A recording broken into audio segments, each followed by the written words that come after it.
झूमी खुशी से बादे बहारी जमीन पर एक एक मिसरे में इंशाअल्लाह पहुंच जाओगे। और ये सोच करके बैठो, ये सोच के ना बैठो कि हम शहर गोरखपुर के सोनीपुर के इस मोहल्ले में बैठे हैं, बल्कि ये सोच के बैठो कि हम किसी शहर या किसी गांव में नहीं, बल्कि इस वक्त गुंबद खजरा के हसीन छांव में बैठे हैं।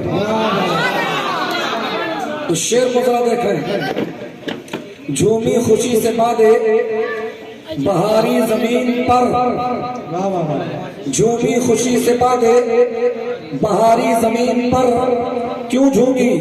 दूसरा मिसरा सुने और आप भी झूमने लगे। झूमी खुशी से बादे बहारी जमीन पर, तशरीफ लाए रहमते बारी जमीन पर, तशरीफ लाए रहमते बारी जमीन पर। और इस शेर को जरा देखें कि सदका सदका सदका नबी के नूर का लेने के वास्ते, सदका सदका नबी के नूर का लेने के वास्ते, सदका नबी के नूर का, सदका नबी के नूर का लेने के वास्ते उतरे मलक भी बन के भिखारी जमीन पर, उतरे मलक भी बन के, उतरे मलक भी बन के भिखारी जमीन पर। और इस शेर को जरा देखें कि आमद से मुस्तफा की अजब आया इत्तलाब, आमद से मुस्तफा की अजब आया इत्तलाब, आमद से मुस्तफा की अजब आया इत्तलाब। है सजदा रेज़ बुत के पुजारी जमीन पर, है सजदा रेज़ बुत के पुजारी जमीन पर। और इस शेर को जरा देखें कि जब मुस्तफा हलीमा की आगोश में गए,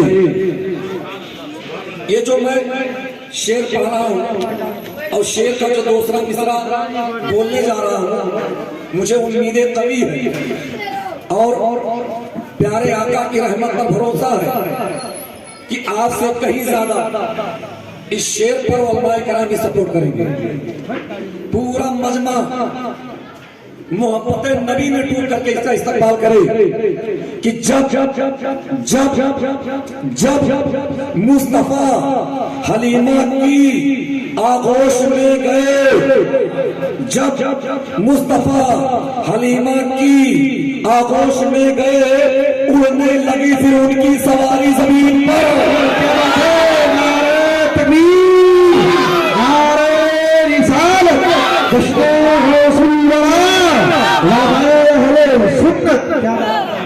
उड़ने लगी फिर उनकी, उड़ने लगी फिर उनकी सवारी जमीन।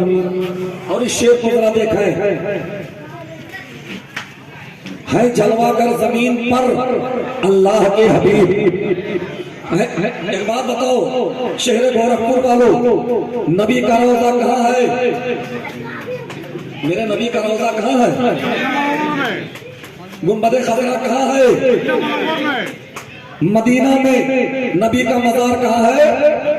मदीने में। और मदीना जमीन ही पे तो है ना, तो है जलवागर जमीन पर अल्लाह के हबीब है जलवागर जमीन पर अल्लाह के हबीब।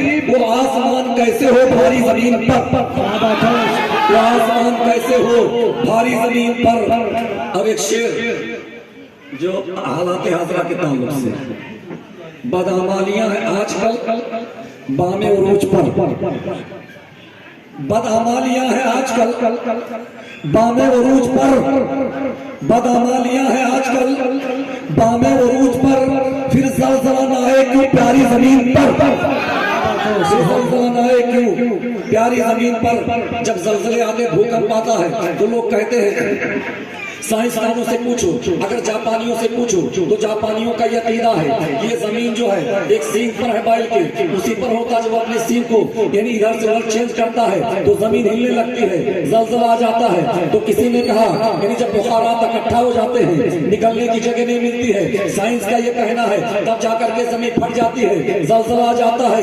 मगर ये कहना है साइंसी मशीन का और क्या कहना है मेरे मुस्तफा के दीन का, इसको भी सुनो। साइंसी मशीन का ये कहना है कि जब बुखारात इकट्ठा हो जाते हैं, जब जगह नहीं मिलती है तो उसके बाद वो जमीन हिलने लगती है, फट जाती है। मगर मुस्तफा के दीन का ये कहना है कि जब जमीन पर गुनाह ज्यादा होने लगते हैं, जब जमीन पर बुराइयां ज्यादा होने लगती हैं, वो खुल्ला बुराइयां करते हैं, बदअमालियों मुलविस हो जाया करते हैं, तब जमीन गुनाहों के बोझ को जब बर्दाश्त नहीं कर पाती है तो जमीन हिलने लगती है, तब ज़लज़ला आता है। तो तब ज़लज़ला आता है तो हम वो बात नहीं मानेंगे जो साइंसी मशीन बोले, हम वो बात मानेंगे जो मुस्तफा का दीन। और एक शेर दुआया पढ़ दे रहा हूं, फिर मौजूद पे आता हूं। मौला करीम रहमत आलम का वास्ता, मौला करीम आखिरी मिसरे पे आमीन बोलिए। मौला करीम रहमत आलम का वास्ता, मौला करीम रहमत आलम का वास्ता, फितना फसाद ना हो हमारी जमीन पर, इतना फसाद ना हो हमारी जमीन पर। सरकारे दो आलम का ये फैजान है शमीम, सरकारे दो आलम का ये फैजान है शमीम। सजदा रवा है हमको जो सारी जमीन पर, सजदा रवा है हमको जो सारी जमीन पर, झूमी खुशी से बादे बहारी जमीन पर तशरीफ लाए रहमत बारी जमीन पर। कोटि कोटि प्रणाम मस्तक शकल प्रजा जनम, कोटि कोटि प्रणाम मस्तक शकल प्रजा जनम। ए दीन बंधु ध्यान दीन अभिनंदनम सुस्वागतम, जन्म तिदादुष रवि अव्वलम शुभमंगलम, प्रातिभाति भूतलोके प्रातिमाति सुंदरम, नीति सर्जक धर्म रक्षक न्याय वर्धक सत्यम कर्म योगी युग पुरुष अभिनंदनम सुस्वागतम, शाहेवनम सर्वश्रेष्ठम सर्वोच्चतम गुरुवंतम प्रजाधनम प्रोस्तम महानतम मनोहरम अति सुंदरम। आप लोग ऐसे देख रहे हैं कि जैसे मैं दूसरी दुनिया से आ गया, सोचते होंगे मौलाना थे अचानक क्या हो गया, तो टेंशन मत लीजिएगा, जबान बदली है बयान नहीं बदलेगा। बयान तो मेरे नबी का होगा, तो रहमत आलम का होगा। कई लोग मेरे बारे में कंफ्यूज हो जाते हैं।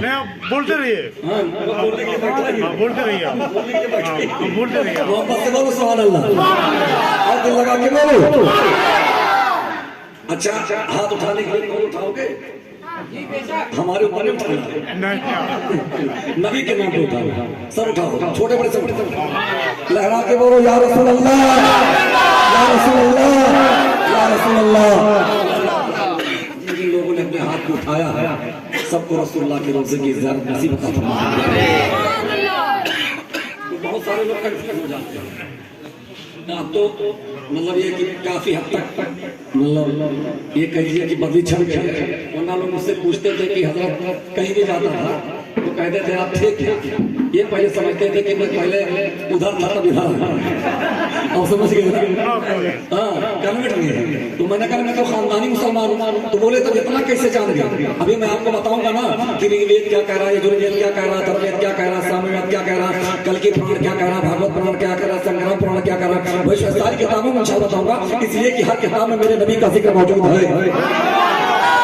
तो कैसे, तो मैंने कहा शिक्षा किसी के बाप की बपोती नहीं है, तालीम किसी के बाप की जागीर नहीं है, कोई भी हासिल करे। और मैंने इसलिए हासिल किया कि ताकि जो पर्दा डाल दिया गया है पर्दे को उठाऊं, हकीकत दिखलाऊं, और नबी की अजमत जो जिक्र किया गया उसको लोगों को बताऊं, ताकि दुनिया वालों को पता चले इस्लाम से बेहतर कोई मजहब नहीं देखा, सरकार जैसा कोई पैगंबर नहीं देखा, सुन सुन के गालियां जो दीवारों से नवाजे ऐसा तो किसी कौम का रहबर नहीं देखा, ऐसा तो किसी कौम का रहबर नहीं देखा। हजरत मतलब तो आप जरा अंदाजा करें, अब आप जरा इस चीज को तवज्जो करते चले कि आप ये जो मैंने शेर पढ़ा है ये संस्कृत में, अब आप सोचे होंगे कि मौलाना साहब, तवज्जो तवज्जो, इस वक्त सिर्फ आपने मुझे देखो बाबू, इस वक्त सिर्फ मुझे देखो, इस वक्त मैं बहुत खूबसूरत लग रहा हूँ। इसलिए नहीं कि अच्छा लिबास पहन के आया हूँ, इसलिए खूबसूरत लग रहा हूँ कि मैं अपने नबी का जिक्र कर रहा हूँ। और आप भी खूबसूरत लग रहे हैं मुझसे भी ज्यादा, इसलिए कि आप नबी का जिक्र सुन रहे हैं। अरे जो नबी का आशिक होता है वही तो खुशनसीब होता है, जो नबी का दीवाना होता है वही तो खुशनसीब होता है। खूनीपुर वालों, खुशनसीब है आप कि नबी का जिक्र सुन रहे हैं। इज्जत वाले हैं आप कि नबी का जिक्र सुन रहे हैं, और नबी के रहमत के साये में है आप कि नबी का जिक्र सुन रहे हैं। इसलिए कि ये जन्नत के बागों में से एक बाग है। ये जब हम लोग जहाँ बैठे हैं, भले मोहल्ला खूनीपुर, ये मोहल्ला है खूनीपुर, परेशानियां हो जाए यहाँ से दूर, बच्चा बच्चा रहे मसरूर, और इस महफिल को कबूल कर ले मेरे हुजूर, और नबी के सदके में हम भी हो जाए नूर। से बोलो आप जरा देखिए, यहाँ ये जन्नत के बागों में से बाग है, और ऐसे नहीं ये उलमाए कराम है, आप इनसे बात भी पूछ सकते हैं।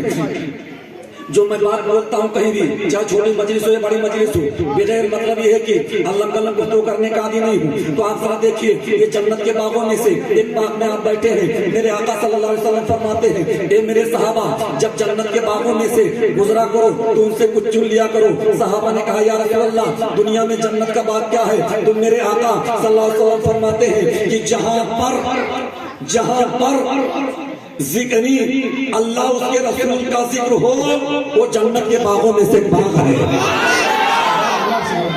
अब जो इनकार करते हैं, हम मिलाद करते हैं तो भी जन्नत के बागों में से बाग हो जाता है, जलसा करवा रहे तो भी जन्नत के बागों में से बाग है। सुभान अल्लाह।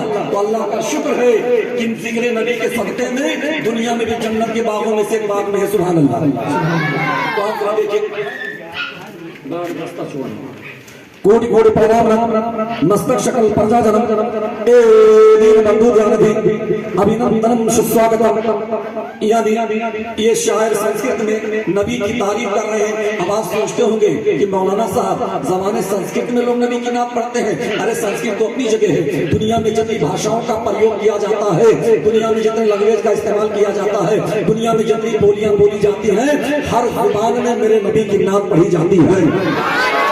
अब हम इसको भी समझा दो 1 मिनट के अंदर, कैसे हर जबान में नबी की नाम पढ़ी जाती है। अमेरिका जाएंगे, पूरी दुनिया में, यानी पूरी दुनिया में आप देख डालिए जितने मुल्क हैं और उस मुल्क में जितने शहर हैं, कोई ऐसा मुल्क शहर नहीं है कि जहाँ पर मुसलमान पाए ना जाते हो। और जहाँ मुसलमान है वो अपने नबी का नाम लेता है, जहाँ मुसलमान है वो अज़ान देता है, जहाँ मुसलमान है वो नमाज पढ़ता है, जहाँ मुसलमान है वो अपने नबी की तारीफ करता भी है, अपने नबी की तारीफ करता भी है। तो अमेरिका में का जो मुसलमान है उसकी जबान इंग्लिश है, तो नबी की नाम पढ़ेगा ना, तो अंग्रेजी जबान भी तो पढ़ेगा, अंग्रेजी जबान भी तो सुनेगा। इसलिए कि हमारी मादरी जबान क्या है? उर्दू और हिंदी। जब हम बोलते हैं उर्दू में गुफ्तगू करते हैं, हिंदी में बातें करते हैं, उर्दू में तक़रीर मैं कर रहा हूँ, उर्दू में इसलिए उर्दू में तक़रीर कर रहा हूँ कि आप इनको समझते हैं। अगर मैं पूरा संस्कृत ही बोल जाऊँ तो आप क्या समझेंगे? अगर मैं इंग्लिश में तक़रीर करूँ तो आप क्या समझेंगे? अगर मैं फारसी में तक़रीर करूँ तो आप क्या समझेंगे? अगर मैं अरबी में बोलूँ तो आप क्या समझेंगे? तो उसी जबान में बोली जाती है जिस जबान में लोग समझ सकें। तो जो अफगानिस्तान का मुसलमान,